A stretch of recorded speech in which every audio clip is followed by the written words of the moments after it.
हमारे वक्त की धड़कन, हमारा चिंतन, हमारी भावनाएं, हमारे विचार, कभी कोमल बातचीत तो कभी इंटरेक्शन तेज तर्रार। तय करें मिलकर what is wrong, what is right. ITV पर अशोक व्यास के साथ इनसाइट टुनाइट। नमस्कार, मैं अशोक व्यास। आज का दिन है शुक्रवार और शुक्रवार के दिन जब आप पहुंचे हैं इनसाइट टुनाइट तो अशोक व्यास कार्यक्रम में, तो हमारे साथ न केवल राजनीतिक चर्चा करने वाला मन है, but today we are going to enter into the corridor of poetry, और रादर कविता के राजमार्ग में प्रवेश करने वाले हैं। आज हम कुछ ऐसे साथियों के साथ जिनका कविता से साधक के रूप में संबंध रहा है, और साथ में उन्होंने अपने आसपास के जीवन को अपने कार्य क्षेत्र की दृष्टि से विशेष रूप से समझने का प्रयास भी किया है। जब हम कविता की बात करते हैं तो भारतीय परिप्रेक्ष्य में बहुत महान कवियों का स्मरण भी हो जाता है। यदि आप संस्कृत भाषा की तरफ दृष्टि करते हुए कविता की बात करेंगे तो कालिदास आपको स्मरण में आ जाएंगे, और यदि आप स्वतंत्र भारत में जिस तरह से चर्चा रही है तो इकबाल का सारे जहां से अच्छा हिंदुस्तान हमारा, ये पंक्तियां भी आपको याद आ जाएंगी। और हाल ही में कुछ ऐसा हुआ है संयोग कि हमारे कई प्रधानमंत्री जो भारत के रहे हैं उनकी कविता में खासी दिलचस्पी रही है, और उनमें से अटल बिहारी वाजपेयी का नाम एक कवि के रूप में भी जाना जाता रहा है। इसके अलावा विश्वनाथ प्रताप सिंह भी कुछ कविताएं लिखते थे, और मनमोहन सिंह जी जो वर्तमान में प्रधानमंत्री हैं, जब वो बजट वित्त मंत्री के रूप में पेश किया करते थे तो अच्छे अच्छे शेरों के द्वारा वो अंक गणित की बातों को रसमयता से पहुंचाते थे। रसमयता हमारे जीवन में निरंतर बनी रहे, उसका कार्य अलग अलग रूप में राजनीतिक परिवेश भी करता रहता है, और समस्याएं सुलझाने की बातें करते हुए कई बार ऐसा लगता है कि राजनीतिज्ञ अपने शब्दों द्वारा प्रकट की हुई समस्याओं में खुद उलझ जाते हैं। और जब चुनावी माहौल होता है तब खास करके वक्तव्यबाजी में कौन सी बात किसने कब कहां कैसे कह दी, उसको लेकर उनके ऊपर लांछन भी लगते हैं, और उसको लेकर उनके खिलाफ शिकायतें भी इलेक्शन कमीशन के द्वार तक जा पहुंचती हैं। बहुत सारी बातों की चर्चा करने के लिए हम हैं तैयार, आप हैं तैयार। आपके साथ इस साथ को आगे बढ़ाते हुए मेरा सौभाग्य है कि सबसे पहले मैं स्टूडियो में स्वागत करूं एक ऐसी कवयित्री का जिन्हें ज्यादा करके लोग यूनाइटेड नेशंस में एक महत्वपूर्ण कन्वेंशनल आर्म्स ब्रांच की चीफ के रूप में भी जानते हैं। स्वागत है स्वदेश राणा जी का। आप सीनियर फेलो हैं वर्ल्ड पॉलिसी इंस्टीट्यूट में। तो एक तरफ आप आर्म्स से रिलेटेड, डिफेंस से रिलेटेड महत्वपूर्ण चर्चाओं के इंटरनेशनल पहलू की तरफ आपका ध्यान रहा है, तो दूसरी तरफ संवेदनात्मक ढंग से उर्दू शायरी की तरफ न केवल पढ़ने बल्कि लिखने की तरफ भी आप विशेष रूप से जुड़ी रही हैं, और अंतर्राष्ट्रीय हिंदी समिति के साथ सक्रिय रूप से कार्यरत हिंदी भाषा की सेवा करने वाले अशोक सिंह कवि भी हैं, हमारे साथ हैं। आपका स्वागत है। अनिमेश चंद्र मेहता कनेक्टिकट से पधारे। आप गजलें भी लिखते हैं, और आप दोनों वैसे जुड़े हुए हैं कंप्यूटर के साथ में। आप दोनों का हमारे स्टूडियो में बहुत बहुत स्वागत है। बातचीत की शुरुआत करते हुए जब हम बढ़ते हैं भारत की तरफ और देखते हैं कि कौन कौन से दिग्गज नेता या उम्मीदवार मैदान में हैं, तो मुझे सबसे पहले अनिमेश की तरफ बढ़ते हुए याद आते हैं आम आदमी पार्टी के कुमार विश्वास, जिनकी पहचान मुख्यतः एक कवि के रूप में रही है। उनकी कुछ पंक्तियां हैं जो आपकी बहुत प्रिय हैं, आप वो हमारे दर्शकों तक पहुंचाएं और बात आगे बढ़ाते हैं। जी, कुमार विश्वास जी का सबसे पहला तो परिचय यही है कि वो कवि ही थे।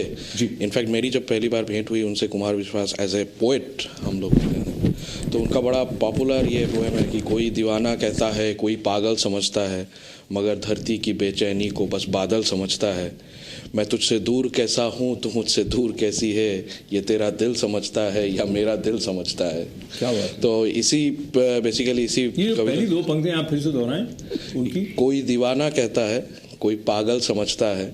अब ऐसा लगता है कि ये अभी वर्तमान परीक्षा में जैसे उन्होंने कोई भविष्यवाणी कर दी हो। आम आदमी पार्टी के जो नेता हैं उनके बारे में कई लोगों की इस प्रकार की धारणा है कि कोई दीवाना है उनको कह रहे हैं, और हालांकि वो ये स्थापित भी कर रहे हैं, और कहीं ना कहीं शायद उनके अंदर ये आश्वस्ति होगी कि वो पागल हैं कि देश के लिए जो कल्याणकारी है वो होना चाहिए।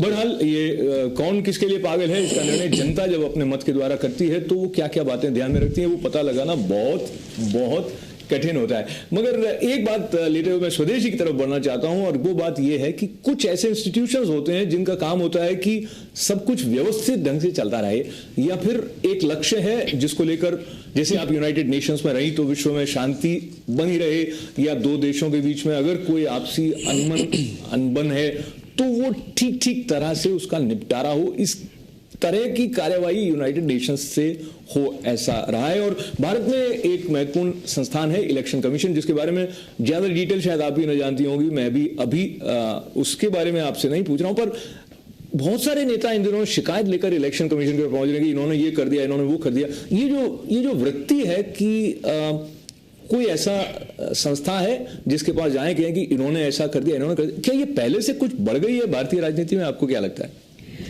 मैं समझती हूँ कि इस आम चुनाव के दरमियान जो रोल इलेक्शन कमीशन ने ले लिया है वो काबिल तारीफ़ है। और इलेक्शन कमीशन के जो फॉर्मर चेयरमैन हैं मिस्टर कुरैशी, आप जैसे मीडिया वालों ने उनके ऊपर अपना काफ़ी हक जमाया है और वो बहुत सुलझी हुई टिप्पणियाँ करते हैं। और सब शिकायतें जो उनके सामने जाती हैं उनमें से मज़हब को लेके जो शिकायतें, चुनाव के दरमियान मज़हब का इस्तेमाल करना, इसके ऊपर उन्होंने जो फैसले किए हैं वो काबिल गौर हैं। इसके अलावा मैं माहौल चुनाव का देखते हुए मुझे तो मियां गालिब याद आ जाते हैं जी। उनका ये था कि, और उसका संदर्भ ये है कि आज तक जितने भी हिंदुस्तान में चुनाव हुए हैं, मेरी याददाश्त में ऐसा कोई नेशनल चुनाव नहीं हुआ जिसमें शख्सियत को लेके इतनी ज़्यादा बातचीत मीडिया ने की हो और लोगों ने की हो। उनमें से कुछ बातचीत मेरी समझ में आती है और ज़्यादातर नहीं आती, और उसमें मुझे मियां गालिब याद आ जाते हैं। ख़ास करके जब लोग मज़हब की बात उठाते हैं जी। तो उन्होंने कहा था कि इब्ने मरियम हुआ करे कोई, मरियम की औलाद, इब्ने मरियम हुआ करे कोई, मेरे गम की दवा करे कोई, और बक रहा हूँ जुनू में जाने क्या क्या, कुछ ना समझे खुदा करे कोई। कुछ ना समझे खुदा करे कोई। और कई बार हो ऐसा रहा है कि लोग कुछ और समझ जा रहे हैं, समझाना कुछ और चाह रहे हैं। तो ऐसी स्थिति जब आती है अशोक जी, तो कौन सी कविता आपको याद आती है? मुझे तो दो लाइन ऐसी याद आती हैं साहब कि कुर्सी है कोई आपका, जनाजा तो नहीं है। क्या बात है? कुर्सी है कोई आपका, जनाजा तो नहीं है, और कुछ कर नहीं सकते तो उतर क्यों नहीं जाते? बहुत कुछ कर नहीं सकते तो उतर क्यों नहीं जाते। और ये मुझे लगता है कि इसी बात को लेते हुए उन्हें, जब आम आदमी पार्टी के अरविंद केजरीवाल जी को लगा कि वो मुख्यमंत्री के रूप में कुछ दिल्ली में कर नहीं पा रहे हैं, जनपाल बिल क्या उनको ला नहीं पा रहे, लोकपाल बिल, तो वो जो उनका उतरना था वो अब उन्हें लग रहा है कि वो कुछ उन्होंने जल्दबाजी कर दी। तो आप अनिमेष इसके बारे में होते हुए कुमार विश्वास की एक और रचना की तरफ हमें ले जाएं। कुमार विश्वास जी की एक बहुत प्रसिद्ध कविता है जो कि बहुत ही लोकप्रिय रहा है। ख़ास तौर के वो हर कवि सम्मेलन के अंत में इसी कविता से जनरली अंत करते थे कि शोहरत ना अता करना मौला, दौलत ना अता करना मौला, बस इतना अता करना चाहे जन्नत ना अता करना मौला, कि शम्माए वतन की लौ पर जब कुर्बान पतंगा हो, होठों पर गंगा हो और हाथों में तिरंगा हो।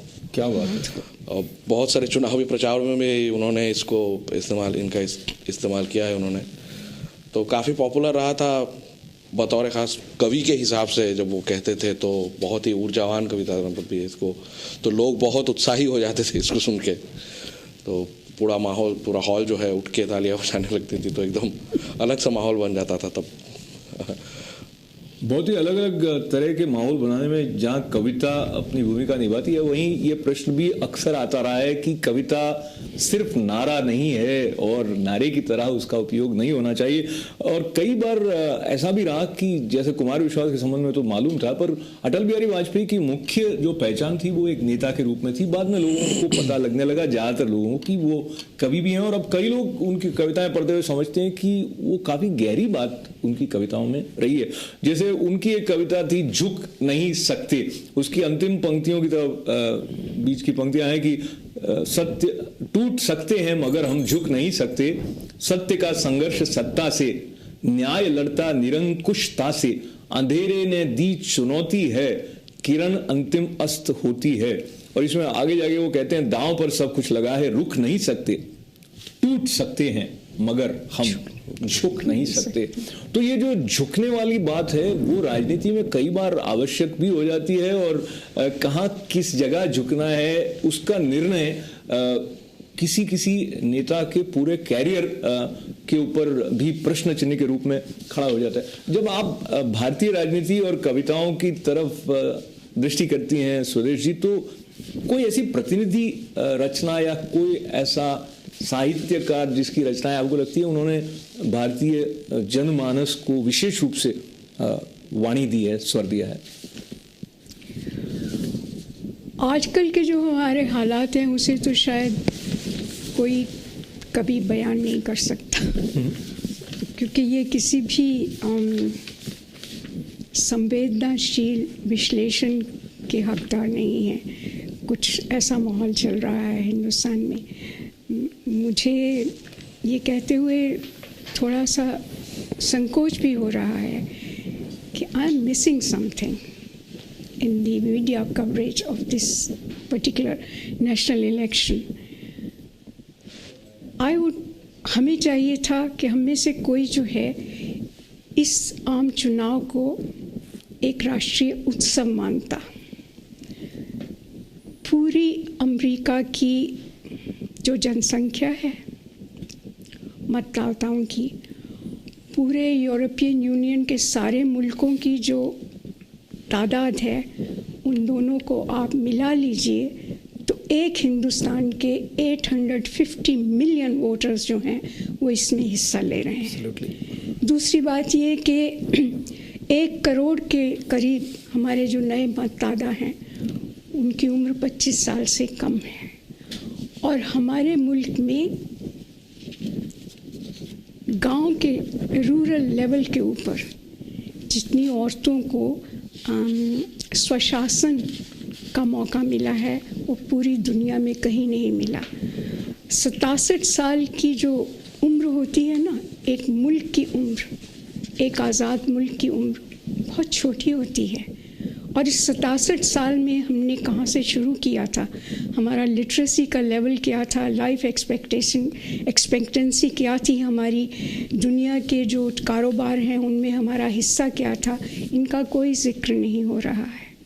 कोई भी नहीं ये कहता कि एज ए हिंदुस्तानी हमारे लिए एक ही राष्ट्रीय उत्सव है। चुनाव कौन जीतता है कौन हारता है ये तो वोटर्स फैसला करेंगे। और मैं नहीं समझती हूँ कि मीडिया में जिन्होंने करोड़ों रुपए खर्च करके अपने आप को कामयाब करार कर दिया है, उनमें से कोई भी यंग आवाज़ मैंने सुनी है जिसने कहा हो कि हम इधर हैं या हम उधर हैं। इसलिए मैं इस माहौल में जो कि इतना शख्सियत परस्त हो गया है या परिवारों के ऊपर छींटे उछाल रहा है या उन मुद्दों पे जिक्र ही नहीं करना चाहता जिनके ऊपर मुल्क के जो युवा लोग हैं, तो मैं किसी शायर को शर्मिंदा नहीं करना चाहूँगी। मुझे लग रहा है कि हम शर्मिंदगी से बाहर बैठे भी हैं और निकल भी आए, और कहीं ना कहीं ऐसा है जिस तरह की बातों का जिक्र आप कर रही हैं कि ये डिस्कशंस में होनी चाहिए, वो है भी, पर वो सुर्खियों पर नहीं है। मुझे लगता है अनिमेश आप ने भी कहीं ना कहीं पढ़ा होगा, सब अपने अपने विजन को थोड़ा बहुत कह रहे हैं, बट वो चीज़ें जो अटेंशन ग्रैब कर रही हैं वो ऐसी हैं कि किसी के परिवार के बारे में कुछ कह दिया गया या किसी की व्यक्तिगत आलोचना किसी और पहलू से कर दी गई कि वो पहले विवाहित थे कि न थे, या वो डायनेस्टी पॉलिटिक्स है, या पर पता नहीं क्यों मुझे लगता है आपने चूंकि कुमार विश्वास जी की कविताएं वगैरह सुनी है, तो जो भ्रष्टाचार का मुद्दा आम आदमी पार्टी लेकर चली थी वो भी बीच में कहीं छूट गया क्या उनसे, आपको क्या लगता है? और भ्रष्टाचार का जो मुद्दा था वो लतीफ़ा याद आ गया अशोक जी कि किसी ने कमेंट किया कि ये जो भ्रष्टाचार है ये कुछ ले दे के ख़त्म नहीं हो सकता, तो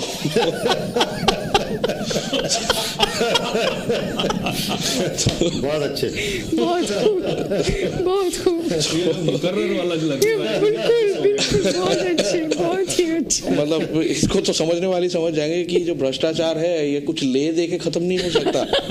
तो मतलब हमारी मेंटालिटी ही ऐसे हो गई है कि मतलब सीधा जो रास्ता है वो कोई देखता नहीं है। कि एक लाइन था जो कि टिकट का लाइन था, तो एक लाइन बिल्कुल खाली और एक लाइन में बहुत सारे लोग थे। बोले कि दोनों लाइन में फ़र्क क्या है? बोले नहीं, ये जो लाइन है ये स्ट्रेट टिकट लेने के लिए और ये ब्लैक में लेने के लिए। तो सारे लोग ब्लैक के लाइन में खड़े थे, स्ट्रेट वाला पड़ा हुआ था। तो जहाँ तक मैं इंडियन पॉलिटिक्स को इतना ज़्यादा अटेंटिवली और इतना माइन्यूटली फॉलो नहीं करता हूँ, पर जहाँ तक मुझे लगता है कि इन लोगों ने जो भी मुद्दे पहले उछाले थे या जिन मुद्दों के ऊपर भी काम कर रहे थे, शायद वो जंग अभी भी जारी है। कुछ हद तक शायद इनको कामयाबी मिली है, कुछ दबाव की वजह से हो या बहुमत ना मिलने की वजह से हो, कुछ ये बिल पास नहीं कर पा रहे। तो शायद बाद में भी इनको मौका मिले या जनता मौका दे, या कि हो सकता है कि जनता को लगे कि नहीं ये काफ़ी नहीं है। तो आने वाले दिन ही बताएंगे हमें। बट तो आने वाले दिन जो बताएंगे वो निश्चित रूप से बताएंगे। पर एक बात जो मैं बता रहा हूँ शायद हमारे पैनलिस्ट ने भी सुनी नहीं हो, शायद आपने भी ना सुनी हो, और वो बात ये है कि नई तरह से जैसे कि कोई नया मॉडल आता है उस तरह से अन्ना हजारे जी ने एक घोषणा की आज, और वो घोषणा ये है कि 9 अगस्त जो क्विट इंडिया मूवमेंट का दिन है, उस दिन वो लॉन्च करने वाले हैं असली आज़ादी अभियान। अब ये असली आज़ादी अभियान किस तरह से लोगों को मोबिलाइज करेगा, इसके लेकर भारत में क्या परिवर्तन आ सकेगा, उसकी संभावना को लेते हुए हम थोड़ी बातचीत करने के साथ साथ प्रवेश करेंगे उस रसमय संसार में जहां सृजित हुई कविता हम तक पहुंचती है, हमसे बात करती है। बने रहे हमारे साथ। Will be right back after this short break.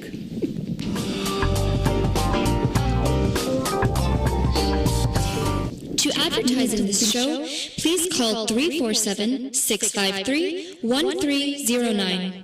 Spirituality is the medium which frees our mind of all emotional shackles and temptations and guides us towards enlightenment and peace. Himali Spiritual Center is the gateway to liberation from pain, misery and suffering. Here, through religion, meditation, yoga, worship and gem therapy, all troubles are treated. Himali Spiritual Center, 718-887-2929.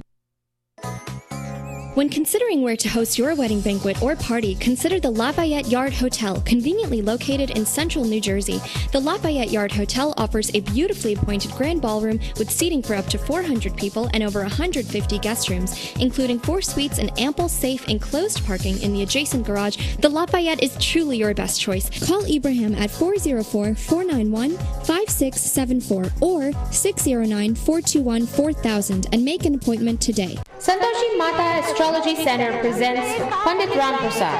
He can accurately predict your past, present, and future. He specializes in bringing your loved ones back and getting rid of black magic, obeah, and evil spirits. Consult for problems related to love, marriage, job, business, marital issues, or sexual problems. Call now on 347-220-5384 or visit 13111 Liberty Avenue, Richmond Hills. I am your immigration attorney, Michael Fulwani. And I'm your immigration attorney, David Nachman. Keep watching us, our program on immigration and you. For the latest information, updates, and developments about immigration law. Every Saturday at 8:15 p.m. And wake up to us on Sunday at 11:45 a.m. Consult Swami Manjeet Ji for accurate horoscope reading, palm reading and likelihood of love, marriage, children, business, health, immigration and court cases. Swamiji removes black magic, gives protection and helps in removing various problems by powerful holy mantras and meditation on God. Free check of black magic. Excellent results. Call 718-358-2901. The number again, 718-358-2901.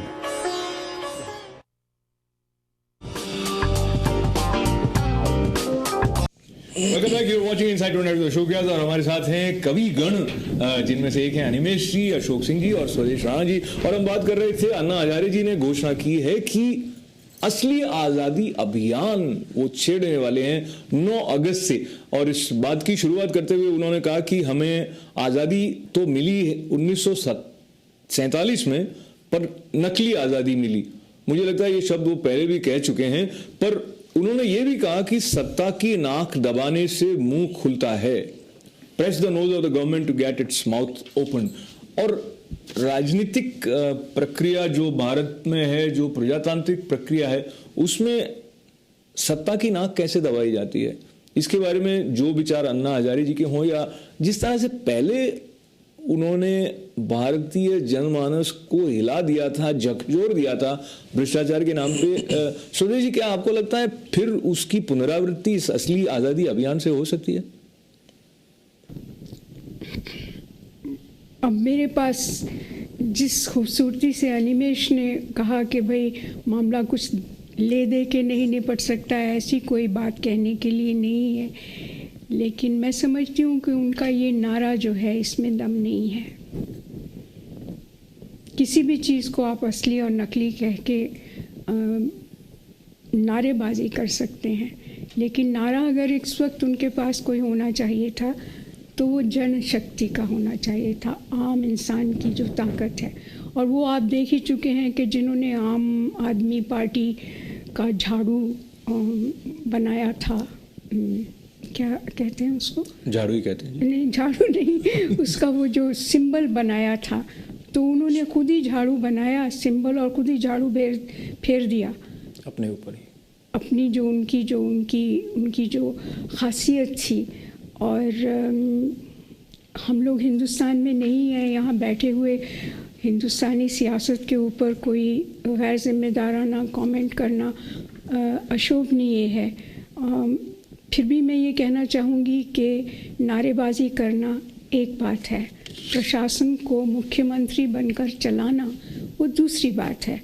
तो नारे हम सुन सकते हैं, पर ये नारेबाजी में बात छीनने की अनुमति ले रहा हूं, क्योंकि आप अरविंद जी तक पहुंच गए, मैं सिर्फ अन्ना जी के पास थोड़ी देर और रुकते हुए अशोक जी के पास पहुंचूं। तो पहले तो एकदम हवा बन गई थी, अन्ना जी ने कहा और सब भ्रष्टाचार के खिलाफ एकजुट हो गए, बल्कि यहाँ जो हमारी इंडिया डे परेड होती है उसमें भी कई लोग थे जो अन्ना हजारे के समर्थक के रूप में टोपियां लगाकर उस वक्त पहुंचे थे 2-3 साल पहले।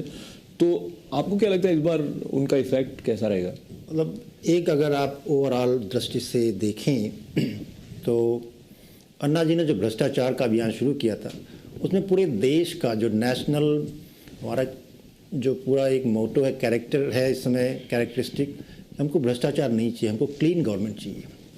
तो हमारे एक नेशनल कैरेक्टर को क्वेश्चन किया जा रहा है। जब अन्ना हजारे ने ये सवाल उठाया कि भाई हम भ्रष्टाचार एक मुद्दा है, इट्स एन इशू, हमको नहीं चाहिए, तो लोगों ने इसको वेलकम किया।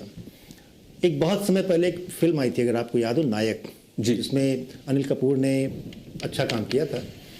तो उसमें जो एक उनको चैलेंज करता है एक दूसरा कैरेक्टर कि भाई हर एक कोई बोलता है कि मैं नहीं, तुम करो तुम करो तुम करो। सवाल ये है कि मैं पढ़ा लिखा हूँ, मैं कैपेबल हूँ, लेकिन मैं क्यों करूँ? अगर सारे ऐसे बोलेंगे तो कौन करेगा? तो इसलिए मुझे आपकी बात से याद आ गई। और कांग्रेस पार्टी का ये अभी नारा ये है कि मैं नहीं हम, और वो कह रहे हैं कि मोदी जो है वो मैं कर रहे हैं। बहरहाल मैं आपकी इजाज़त से हमारे एक दर्शक आपसे क्या कहना चाहते हैं बात सुन लूँ। हेलो ITV लाइव, आपका फोन उठा लिया है, अब टीवी कम करें, बात फोन से करें। अशोक जी, हाँ जी, नमस्कार, कैसे हैं आप? मैं जगन शर्मा बोल रहा हूँ जी। आपके राजनीति को देख करके मुझे भी 4 लाइनें याद आ गई है। हाँ जी, स्वागत है। वो 4 लाइनें मेरी सुनिए आप जी। एक झगड़ा कुर्सी का है, जो राजनीतिक लोग हैं कुर्सी है, तो कुर्सी पे सुन लीजिए मेरी 4 बातें। जी स्वागत है। कुर्सी ऐसी कुर्सी है जो आपस में लड़वाती है। ये कुर्सी ऐसी कुर्सी है जो आपस में लड़वाती है। प्रेम भाव तो दूर रहा, बैर भाव बढ़वाती है। क्या बात? प्रेम भाव तो दूर रहा, बैर भाव बढ़वाती है। होने वाले लोगों को बेवकूफ बनाया जाता है और सच्ची झूठी आतंक द्वारा आतंक फैलाया जाता है। क्या बात? अच्छी अपना उल्लू सीधा कर जाता है, आप सफाई के बजाता बेगुनाह जेल में जाता है। ये कुर्सी ऐसी कुर्सी है जो आपस में जाती है। क्योंकि बात अब क्या है कि कुर्सी है तो फूलों की माला, कुर्सी है तो फूलों की माला, बिन कुर्सी होता मुंह काला। क्या बात? कुर्सी है तो फूलों की माला, बिन कुर्सी होता मुंह काला। और जिसकी कुर्सी चली गई है कभी चुप नहीं बैठने वाला। कुर्सी चली गई है कभी चुप नहीं बैठ रहा, कुर्सी को फिर लेना है, जोड़ तोड़ फोड़ कर डाला है। सही बात जाती है। ये कुर्सी की है, बाकी बात बनाई जाती है। ये कुर्सी ऐसी है जो कुर्सी आपस में लड़वाती है। क्या बात? केजरीवाल की तरह से नहीं है तो कुर्सी छोड़ के भग गया, डर गया। तो ये रचना बहुत अच्छी थी, आपकी है या किसी और की है? ये मेरी अपनी बात। अरे बहुत ही अच्छी लिखी आपने, धन्यवाद है आपका। हमारे साथ बने रहे। और अब मैं निवेदन करने वाला हूँ अनिमेश जी से कि वो अपनी कविता जिसमें किसानों की बात अपनी लिखता हूँ, बहुत ही बढ़िया है। तो फिर आप हमारे साथ बने रहे, धन्यवाद है। तो अनिमेश जी, आपने कुछ रचनाओं में जो भारतीय समस्याओं का भी कुछ उसमें संकेत आता है आपकी? जी, मैंने एक बार एक मुक्तक मैंने लिखा था कि हमारे स्वतंत्रता दिवस मनाया जा रहा था, तो मैंने एक बार लिखा था कि भ्रष्टता से आगे बढ़ना क्या यही आज़ादी है, कर्ज में हो देश अपना क्या यही आज़ादी है, प्रश्न करता है शहीदों का लहू हमसे ये अब, खो गया बापू का सपना क्या यही आज़ादी है। क्या बात, खो गया बापू का सपना क्या यही आज़ादी है। तो बापू का जो सपना था उसको लेते हुए जब हम अशोक जी के पास आ रहे हैं, तो क्या आपको लगता है कविताओं में इतनी ताकत होती है कि वो सचमुच ठोस परिवर्तन करने का माध्यम बन सकती हैं, या ऐसा नहीं होता? मतलब जो बात कही गई है कि भाई कविता में शक्ति है, लेखनी में शक्ति है, तो कविता की जो कलम रूपी तलवार है उससे वो काम हो सकते हैं जो कि असली तलवार से नहीं हो सकते हैं। तो शक्ति तो है। जो मीडिया का काम है ये है कि पहले मीडिया नहीं थी, पहले टीवी नहीं थी, तो कविता के माध्यम से ही सारे काम हुआ करते थे। तो अब कविता को हम उस लेवल पर लेके जाएं कि हम लोगों को तक पहुंचा सकें। बात एक माध्यम तक लाने की है, लोगों के दिलों तक पहुंचाने की है। तो कविता के भाव और जो भाव हम बाहर लेकर जाना चाह रहे हैं, लोगों तक पहुंचाना चाह रहे हैं, अगर वो एक माध्यम के सहारे लेकर पहुंचाए जा सकते हैं तो इसमें शक्ति है। तो मैं आपकी बात को लेते हुए इधर जा रहा हूं कि कविता को लेकर जो अभिव्यक्ति होती है वो कभी कभी मुहावरे, विज्ञापन की शक्ल में आ जाते हैं। और इस बार जैसा कि आपने सुना होगा, भारतीय जनता पार्टी की तरफ से एक बहुत बड़ी एडवर्टाइजिंग एजेंसी को बुक किया गया, जिसमें कि बड़े बड़े नाम जैसे प्रसून जोशी जैसे गीतकार और सुखविंदर सिंह जैसे गायक और कुछ आदर्श, उनका नाम एकदम स्मृति से हट रहा है, पर वो भी फिल्मों में आदेश जी हैं, आदेश श्रीवास्तव जी। तो वो उन्होंने कैंपेन के जो तैयारी किए हैं विज्ञापन, वो बिल्कुल फिल्मी स्टाइल पर भी हैं। और ये मोदी सरकार जुमला इतना चल पड़ा है कि उस पर बहुत सारी कविताएं सी बन गई, जैसे ट्विंकल ट्विंकल लिटिल स्टार, तो मोदी सरकार। तो मुझे लगता है ये ऐसा भी कर सकते थे कि आज है रविवार तो अब की बार, वैसे तो हर एक दिन जाते तुक मिलाने की बात है। पर मुझे लगता है स्वदेश जी इसके बारे में कुछ कहना चाहेंगे कि जो पूरा चुनाव हो रहा है, चाहे विपक्ष बात कर रहे हो या भारतीय जनता पार्टी वाले बात कर रहे हो, केंद्र में नरेंद्र मोदी ही दिखाई दे रहे हैं। ये भारतीय राजनीति के विकास की दृष्टि से इसका कैसे देखते हैं आप? ये कुछ सकारात्मक लगता है, नकारात्मक लगता है, क्या आपका विश्लेषण है? देखिए, आपने मुझसे पहला सवाल करने से पहले मुझे याद दिला दिया था कि जिस संस्था में मैंने सारी उम्र काम किया है उसमें हमने एक चीज़ जो 193 मुल्कों के लोगों के साथ डील करते वक्त सीखी है। हम लोग we withhold a judgment. That's a part of being an international civil servant. लेकिन हाँ, अगर अनिमेश की बात को याद रखते हुए मुझे एक बात याद आ गई, जिसमें आप देख लीजिए कि बावजूद इतनी अखबारें पढ़ने के और टीवी पे चुनाव के बारे में या यूक्रेन के बारे में देखने में एक हिंदुस्तानी चैनल के ऊपर आ रहा था कि नमो नमो, तो और ये भाजपा का नारा है नमो नमो जी।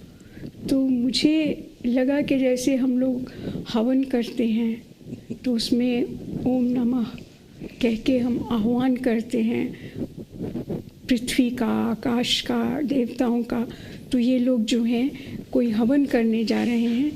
तो फिर हमारे मियाँ ने बताया कि ये नरेंद्र मोदी का एब्रिविएशन है। Namo Namo is the abbreviation for Narendra Modi. And I fail कि ये तो जो इस चुनाव का माहौल है ये इतने रेरिफाइड एटमॉस्फेयर में चला गया है कि मेरे जैसा मामूली इंसान समझ नहीं सकता। दरअसल आपकी जो बात है वो मुझे लगता है कि कई लोगों के आसपास की बात है, इसीलिए सवाल उठा था कि ये सचमुच किसी सही दिशा की तरफ ले जाने वाला एक धारा का जो प्रवाह है वो है।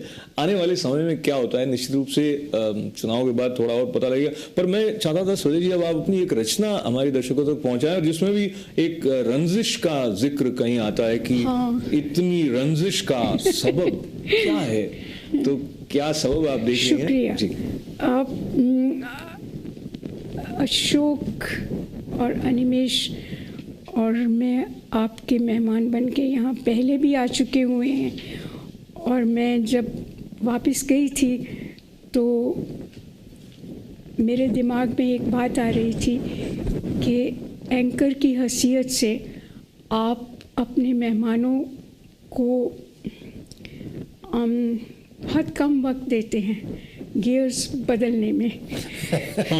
मुझे लगा कि आप मेरी तारीफ में ये इतना सब बना रही हैं। नहीं, ये मैं आप ही की तारीफ में ही बना रही हूँ, क्योंकि आप जो हैं बहुत ही, आपका जो विश्वास है अशोक, अनिमेश और मेरे ऊपर कि आप हमें कुछ ही लम्हों में हिंदुस्तान की आज़ादी और हमारी हिंदुस्तानियत और हमारे नेशनल चुनाव और फिर उसमें संवेदनाशीलता, हमारे राष्ट्रीय पोएट, आपका तो इतना बृहद ज्ञान है सब सब्जेक्ट्स के बारे में। क्या होता है, याद दिलाना पड़ता है सुदेश जी, जब याद दिलाते हैं तो पता चलता है कि आप कितनी महान, तब आप महानता का परिचय अपनी रचना। तो इसलिए मैं मशकूर हूँ आपकी कि आप अपने इस प्रोग्राम में हम जैसों को शामिल करते हैं। और मैं 2 किताब पढ़ूंगी और वो एक छोटी सी गज़ल जो आप चाह रहे हैं पढ़ूंगी कि एक्चुअली चूँकि मैं नेशनल इलेक्शंस पे कमेंट नहीं करना चाह रही थी, तो मेरे ख्याल ये मौजू और बामौका होगा जो मैं कहने वाली हूँ। बिल्कुल।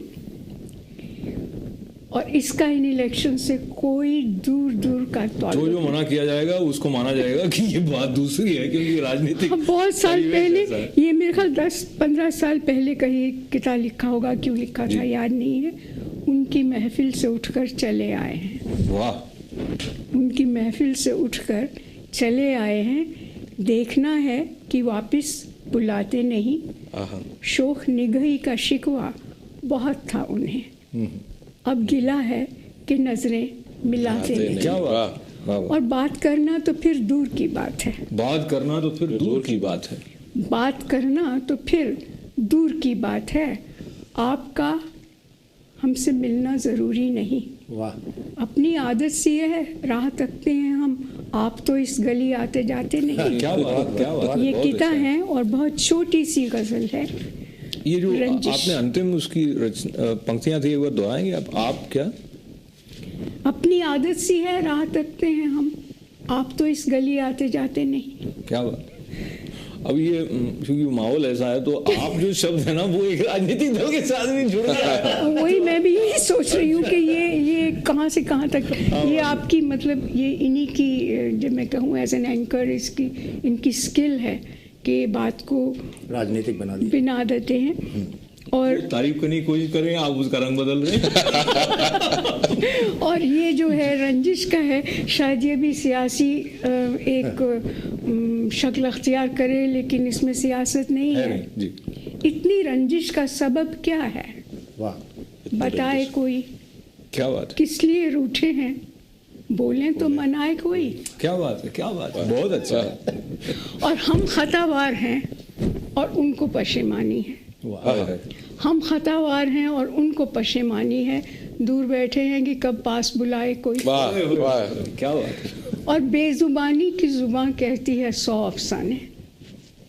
वाह। बेजुबानी की जुबान कहती है 100 अफसाने, उनको आती है मगर हमको सिखाए कोई। बहुत क्या बात है। और मतलब है जी, स्वागत इरशाद कि ख्वाब देखे भी,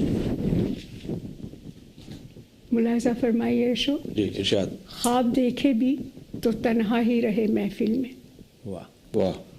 ख्वाब देखे भी तो तन्हा ही रहे महफिल में, और आंख खोली भी तो चाहा कि जगाए कोई। क्या बात। शुक्रिया। आखिरी शेर फिर से पढ़ें आप। ख्वाब देखे भी तो तन्हा ही रहे महफिल में, वाह। ख्वाब देखे तो फिर और आंख झपकी भी तो चाहा कि जगाए कोई। आंख झपकी भी तो चाहा कि जगाए कोई, और सब अपने अपने तौर पर भारतीय जनमानस को जगाने का प्रयास कर रहे हैं राजनीतिक दृष्टि से यदि देखा जाए तो। पर देखना यह कि उठने वाले किस करवट से बाहर अपने बिस्तर के आते हैं, और उसे ही पता लगेगा कि भारत में सरकार बनी किसकी है। बातें बहुत सारी रसधार जो है अब इस ब्रेक के बाद जब होंगी तो हमारे साथ अशोक सिंह जी की कुछ रस भरी कोई चटपटी कविता भी होने की संभावना है। तो ये शानदार सिलसिला जुड़ने और जोड़ने का जारी रहेगा। And will be right back after this short break.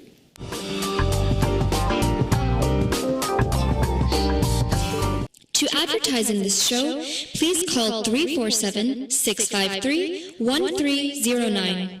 Spirituality is the medium which frees our mind of all emotional shackles and temptations and guides us towards enlightenment and peace.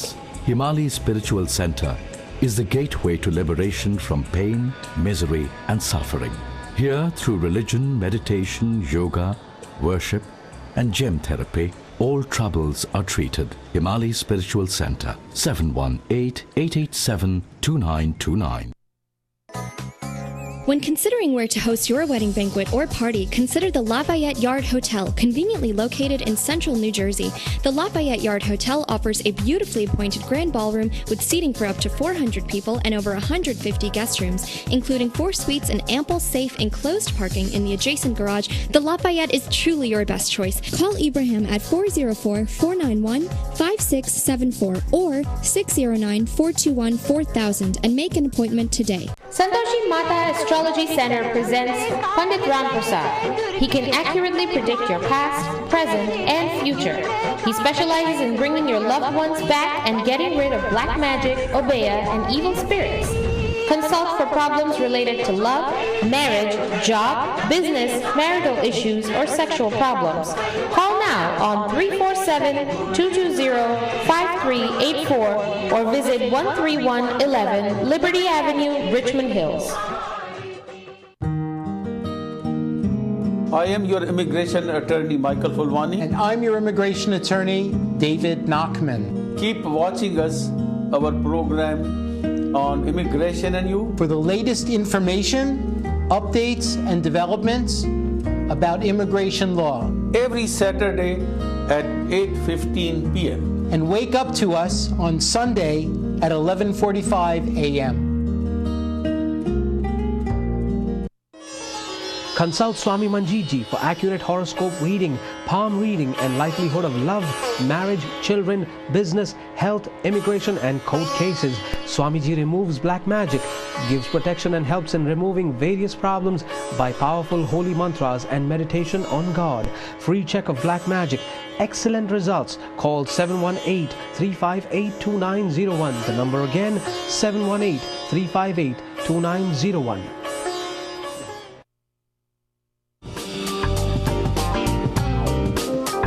इनकी 4 लाइन। Welcome back. बातचीत का सिलसिला कविता के साथ जब चलता है और उसमें कहीं न कहीं हास्य की और संवेदनात्मक फुहार भी होती है, तो अनिमेश जी की 4 पंक्तियों की तरफ बढ़ने का मन हो जाता है। अनिमेश जी, कौन सी पंक्ति आप हम तक पहुंचा रहे हैं? ये कुछ वर्तमान हालात के ऊपर मैंने लिखा था कि नेताओं की वादों की शहनाई से डर लगता है। नेताओं की वादों की शहनाई से डर लगता है। वाह। कि नेताओं के वादों की शहनाई से डर लगता है, जाए घर बाजारों में महंगाई से डर लगता है। सोना ही सोना उगता था, माटी चंदन जैसी थी। सोना ही सोना उगता था, माटी चंदन जैसी थी। सड़कों पर अपनी ही परछाई से डर लगता है। क्या बात है, क्या बात है। तो ये डर से बाहर लाते हैं और देखें हमारे कौन से दर्शक आपसे जुड़ना चाहते हैं। Hello ITV live. हेलो। हाँ जी, नमस्कार। नमस्कार जी, मैंने पूछा है वो तिवारी है ना दिल्ली में, उनकी कविता कोई सुना दे। वो कौन से तिवारी जी हैं, उनके बारे में तो इतना ज्यादा पता नहीं। इलेक्शन लड़े, बड़े जबरदस्त हैं यूपी के। आप ही सुना दीजिए अगर आपको याद है कोई तो। मुझे तो याद नहीं। अच्छा, तो पूरा नाम क्या है उनका, अगली बार पता करेंगे उनके बारे में। चलिए, तो धन्यवाद है आपका कॉल के लिए। पर खुशी की बात यह है कि और भी कवि हैं जो मैदान में हैं, और आपकी एक रचना जो है वो कवि जब किसान तक पहुंचता है उससे जुड़ी हुई है। अनिमेश जी सुना। ये गज़ल है बेसिकली, मैंने किसानों को ख़ास तौर पर ध्यान में रखते हुए कि किसानों की उनके मन में क्या चलता है, अगर वो उनको अगर अल्फाज देने की मैंने कोशिश की है तो अर्ज़ किया है कि मेरे पेशानी पे आफताब को दहकने दो। आफताब यानी सूरज। मेरे पेशानी पे आफताब को दहकने दो, फसलों की है लहरें इनसे ही बहकने दो। वाह। और सोना कहते हो जिन्हें उनको है सींचा खून से। सोना कहते हो जिन्हें उनको है सींचा खून से। मेरी मेहनत के पसीने को और महकने दो। रोज़ रातों को जो चलती है यहाँ ठंडी हवा, उनकी सरगोशी में फसलों को भी लचकने दो। वाह। और आके लग जाओ मेरे जिस्म पे लिबास की तरह। आके लग जाओ मेरे जिस्म पे लिबास की तरह। ऐ मेरे खेतों की मिट्टी मुझे चमकने दो। वाह।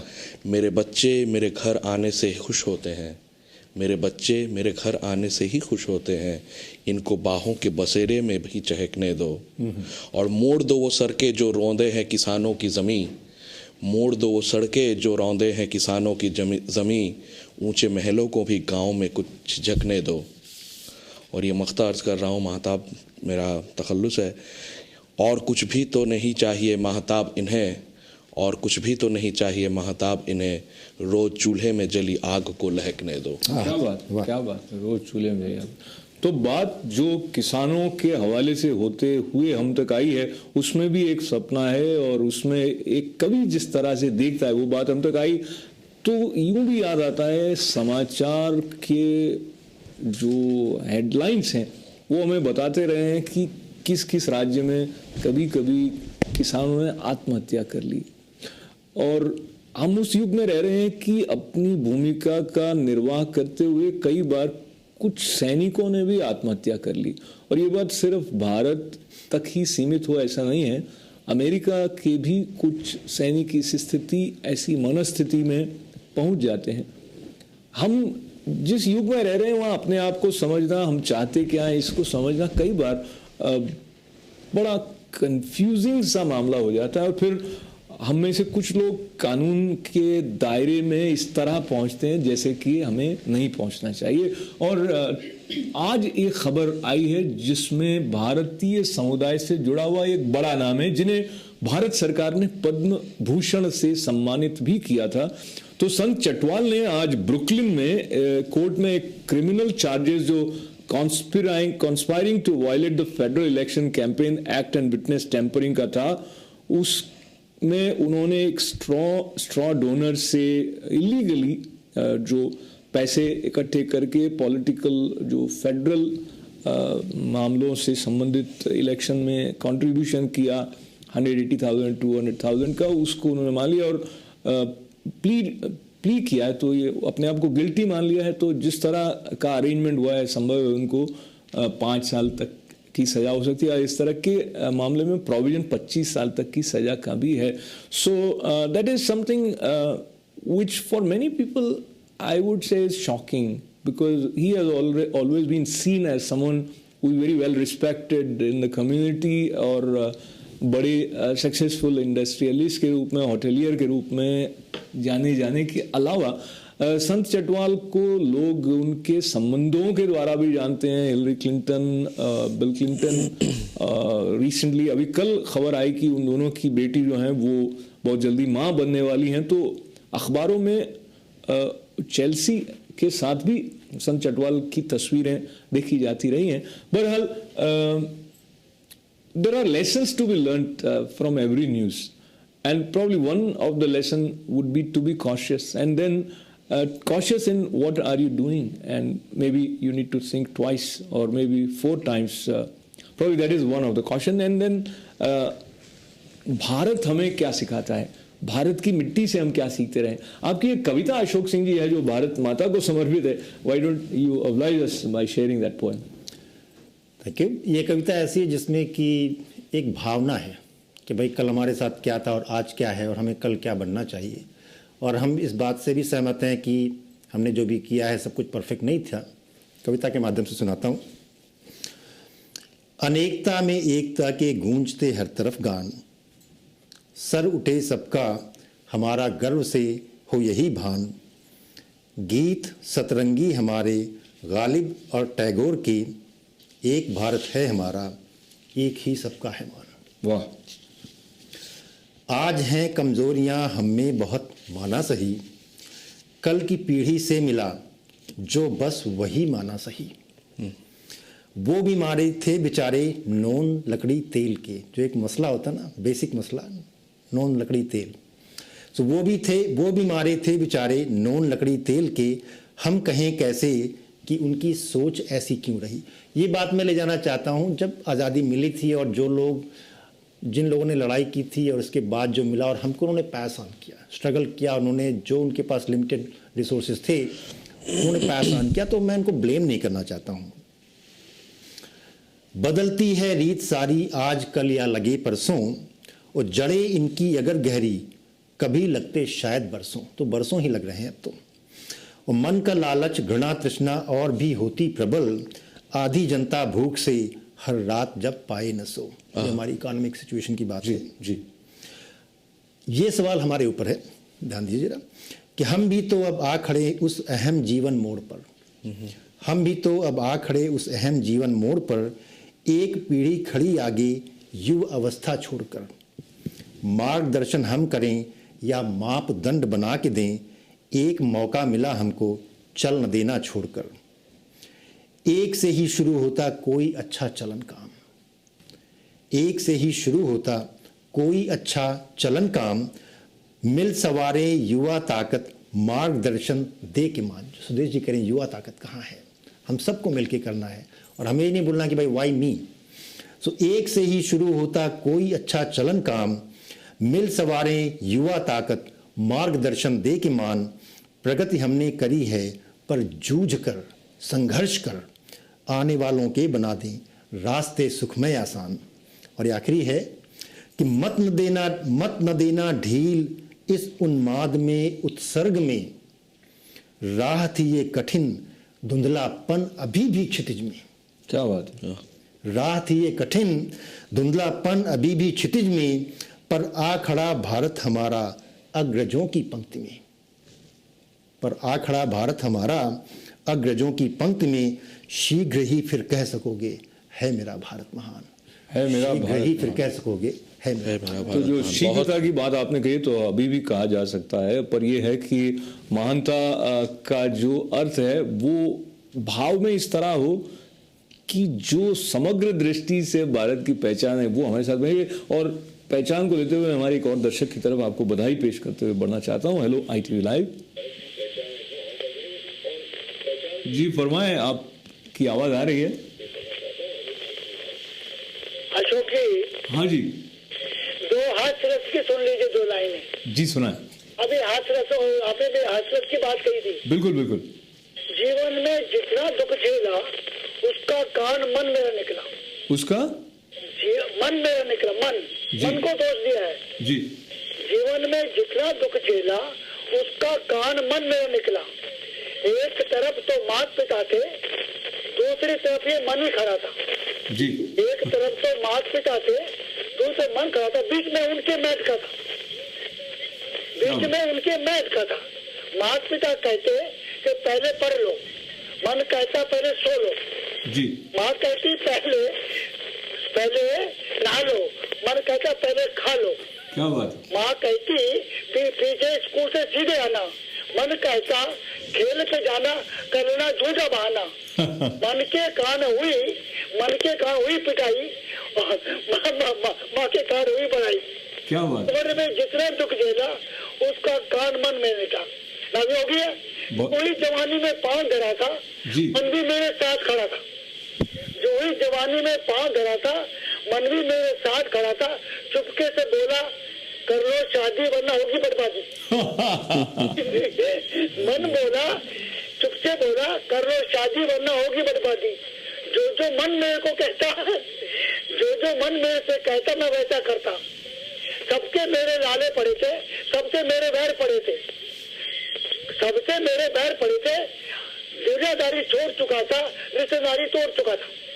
तो आपके मन की आगे की जी आंखों से मेरे नीर बहाए, ऐसा शादी का झमेला जीवन में जितना दुख झेला उसका कान भर में निकल। क्या बात।